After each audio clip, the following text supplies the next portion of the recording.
পরিবেশ ভাইয়া খুব সুন্দর, একদম খুব সুষ্ঠুভাবে পরীক্ষা দিলাম আমরা। এই পরীক্ষাতে আমরা খুবই মানে আনন্দ পেয়েছি, এত আনন্দ পেয়েছি ভাই। পরীক্ষা মানে কমন কোশ্চিন ভাই, সবই ঠিক আছে ভাই। আমরা পরীক্ষাতে খুব মানে মনোযোগী হয়েছিলাম, এই জন্য আমরা মিলনকে আমরা ধন্যবাদ দিতে চাই। 100 আউট অফ 90 95 ধরবো ভাই, ওই হিসাব করে। এখন এখন বাকিটা আল্লাহর উপরে, আল্লাহ ভরসা এখন। কেউ তো নকল করেনি ভিতরে, জি তাই না না? জি না ভাই, নকলের কোনো সিস্টেম নাই। মিলনকে হেলিকপ্টার কেমনি নিয়েছে ভাই, নকলের কোনো সিস্টেম নাই। আপনার নাম কি? আফিয়া জামান। ভিতরের পরিবেশ কেমন ছিল পরীক্ষার? হ্যাঁ, অনেক হার্ডই ছিল। সিসি ক্যামেরা আওতাভুক্ত আমরা ছিলাম এবং যেভাবে আমাদের শিক্ষামন্ত্রী বলেছে ওইভাবেই নিয়ম কানুন মানে আমরা পরীক্ষা দিয়েছি। আমি হচ্ছে 95 মার্কের অ্যান্সার করেছি। নিজেকে 95 এর মধ্যে কত দিবেন? 95 এর মধ্যে হয়তো মিনিমাম 70 80। কেউ তো নকল করেনি বা কোনো বিশৃঙ্খলা না, কোনো বিশৃঙ্খলা নয়। চলবে তো শিক্ষামন্ত্রী? হ্যাঁ, অবশ্যই। তো আজকে পরীক্ষার কেন্দ্র কেমন ছিল আপনাদের?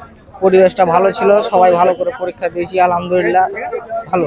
সিসিটিভি ক্যামেরা ছিল বলে সবাই দেখলাম, মানে কেউ একটা শব্দও করেনি, সবাই ধীরে ভালো করে পরীক্ষা দিয়েছে।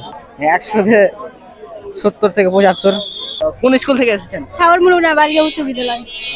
ভিতরের পরিবেশ আজকে কেমন ছিল? আলহামদুলিল্লাহ ভালো। মিলন কি চলবে শিক্ষামন্ত্রী হিসাবে? হ্যাঁ, অবশ্যই। অ্যান্সার কত করেছেন?